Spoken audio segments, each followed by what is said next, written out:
गोवर्धन नाथ की जय। ब्रजवासी कीर्तन करते हुए गिरिराज जी पहुंचे। बड़ी भयानक बरसात हो रही थी, तो भगवान ने सबको रोका कि भैया आप यहीं ठहरो, हम गिरिराज जी से बात करके आते हैं। तो भगवान गए। अब बात क्या करनी थी, ये तो प्रभु की लीला है। भगवान ने गिरिराज जी को प्रणाम किया। थोड़ा गिरिराज जी का परिचय आप लोगों को दे दूं कि गिरिराज जी कौन है। त्रेता युग में भगवान श्री राम जब समुद्र के किनारे पहुंचे, रामेश्वरम भगवान की स्थापना की है, और जब सेतु का निर्माण होने लगा ना, तो पहाड़ों की पत्थरों की आवश्यकता पड़ी। तो सबने अपनी अपनी कार सेवा करी महाराज।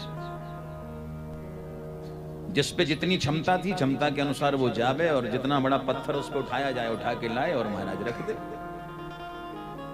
यहां तक की कथा ऐसी भी आती है कि गिलहरी ने भी सेवा करी। बोलो राधे राधे। गिलहरी होती ना, आपने कभी देखा होगा गिलहरी के ऊपर ऐसे जैसा लगता किसी ने अंगुली छाप दी, उसकी पीठ के ऊपर देखना, और ये राम जी की अंगुली है। बोलो राधे राधे।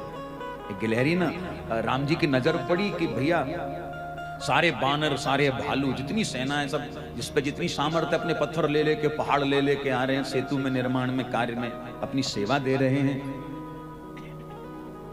उसी समय भगवान की अचानक से नजर पड़ी, एक छोटी सी गिलहरी, वो हाथ में ना इतना सा पत्थर लेके ऐसे, और वो भी ऐसे ऐसे भाग रही है कि मैं भी ठाकुर जी की, राम जी की सेवा करूं। राम जी देखते ही प्रेम से बिहवल हो गए, उस गिलहरी को पकड़ा और राम जी ने उसके ऊपर ऐसे हाथ फेर दिया। बोलो राधे राधे। अरे गिलहरी, तू भी सेवा कर रही है। ऐसे हाथ फेरा ना, तब से वो अंगुली छप गई उसके ऊपर। अब हुआ क्या, उसी समय हनुमान जी महाराज गए द्रोणागिरी के पास। एक द्रोणागिरी पर्वत है, जैसे हिमालय पर्वत, कैलाश पर्वत, ऐसे ही द्रोणागिरी पर्वत है। तो द्रोणागिरी के पास गए, और द्रोणागिरी के पुत्र का नाम है गिरिराज, गोवर्धन। तो कहा श्री हनुमान जी ने द्रोणागिरी से कि एक काम करो, अपने पुत्र को प्रभु राम जी की सेवा में समर्पित कर दो। और पूर्व समय में ऐसा होता था कि अगर कोई साधु, कोई विद्वान हमारे बच्चों को भगवान की सेवा के लिए प्रेरित करता था, तो हम खुशी खुशी अपने बच्चे को समर्पित कर देते थे। ठाकुर जी की सेवा करे, अच्छी बात है। तो द्रोणागिरी बड़े प्रसन्न हुए। गोवर्धन को देखा तो अब गोवर्धन थोड़े तो विचलित हुए कि अपने माता पिता को छोड़ के जा रहे हैं। थोड़े से विचलित हुए, थोड़े से परेशान हुए, लेकिन हनुमान जी बोले चिंता मत करो, राम जी की शरण में जो जाता है उसके सारे ताप संताप समाप्त हो जाते हैं। तो भैया राम जी ने आदेश किया है तो चलिए। गोवर्धन ने कहा हनुमान जी से, महाराज बस इतनी कृपा करना, मैं घर छोड़ के जा रहा हूं, बस इतनी कृपा रखना कि राम जी के काम आ सकूं। पता लगे कि मैं राम जी की सेवा ना कर पाऊं, ऐसा ना करना। हनुमान जी बोले चिंता ना करो। हनुमान जी ने उठा लिया गोवर्धन को, लेके चले, और जैसे ही ब्रजमंडल से होकर के निकल रहे थे कि हनुमान जी के पास एक मैसेज आ गया, संदेश आ गया कि हनुमान जी, सेतु का कार्य पूर्ण हो चुका है, अब किसी पहाड़ पत्थर की आवश्यकता नहीं है। हनुमान जी ने गोवर्धन को ब्रज में ही पधरा दिया, विराजमान करा दिया। गोवर्धन से कहा कि भैया राम जी के यहाँ अब तुम्हारी कोई सेवा नहीं है, वहां कोई कार्य बचा नहीं है, सेतु का कार्य पूर्ण हो चुका है। गोवर्धन तो रोने लगे कि ना हम घर के परिवार के रहे और ना राम जी की सेवा में काम आए, तो जीना ही बेकार है हमारा। तो हनुमान जी ने देखा ज्यादा दुखी हो रहे हैं, तो हनुमान जी ने राम जी से निवेदन किया कि प्रभु ऐसे ऐसे हम गोवर्धन को लेके आपकी सेवा में आ रहे थे, पर समाचार मिला कि कार्य पूर्ण हो चुका है। तब गोवर्धन बड़े विचलित हो रहे हैं, परेशान हो रहे हैं, अब आप कृपा करें। तब श्री राम जी ने प्रकट होकर के गोवर्धन से कहा कि गोवर्धन, अब तुम ब्रज में रह के ही मुझे याद करो, मेरा तप करो। द्वापर युग में जब लीला पुरुषोत्तम कृष्ण बन के आऊंगा तो अपना स्वरूप मैं तुम्हें प्रदान करूंगा। कलयुग में लोग तुम्हारी कृष्ण रूप में पूजा करेंगे। बोलो राधे राधे। ऐसा भगवान ने गोवर्धन को वचन दिया। तो ये वही गिरिराज जी हैं, ये वही गोवर्धन हैं। और आज वो समय आ चुका है, भगवान आए हैं अपना वादा पूरा करने के लिए। और भगवान ने दोनों हाथ लगा के गिरिराज जी को उठाया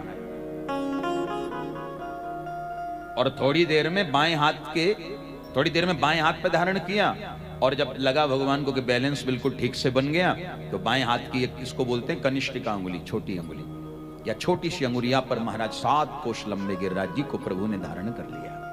बोलो गिरिराज धरण भगवान की। गिरिराज जी को धारण कर लिया।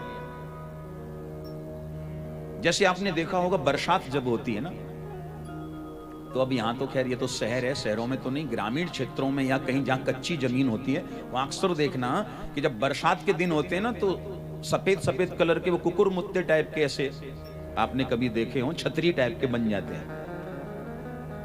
तो जैसे छोटे छोटे बच्चे खेलते खेलते उस कुकुर मुत्ते को उखाड़ के और छतरी बना करके खेलने लगते हैं, इसी प्रकार भगवान श्री कृष्ण ने गोवर्धन को भी इस प्रकार छतरी की तरह उठा लिया, उठा के यूं धारण कर लिया। और ब्रजवासियों से भगवान बोले आओ गिरिराज जी के नीचे। सारे ब्रजवासी अपनी अपनी लाठियां डंडे लेकर के आए और सबने गिरिराज जी से ऐसे टेक लिए, टेक लगा लिए। और टेक लगा के भगवान को बोले, कृष्ण भैया तुम अपने आप को अकेलो मत समझियो, हम भी तुम्हारे संग हैं। अंगुली पे ज्यादा ताकत ना लगाना वरना टूट जाएगी। हमने लाठियां लगानी, अब घबराओ मत। भगवान मुस्कुराए। भगवान बोले भैया तुम्हारी लाठियों में इतनी ताकत नहीं है जो तुम गिरिराज जी को धारण कर सको। ब्रजवासी बोले अच्छा, तो तुमने ये समझ रखा है कि गिरिराज जी तुमने धर रखे अंगुरिया पे, हमारी लाठियां बेकार है। पर भगवान कुछ नहीं बोले। बरसात बड़ी भयानक हो रही है। बरसात का जितना पानी गोवर्धन के ऊपर से नीचे की ओर आ जाता है, अगर वो पानी कहीं पृथ्वी पर गिरता, जमीन में गिरता, तो पूरा ब्रजमंडल बह जाता, बर्बाद हो जाता। लेकिन जमीन में नहीं गिर रहा पानी। जैसे ही पानी ऊपर से जमीन की ओर आता है, तो वहां अगस्त्य मुनि प्रकट हो गए हैं और प्रकट होकर के उस पानी को पी रहे हैं।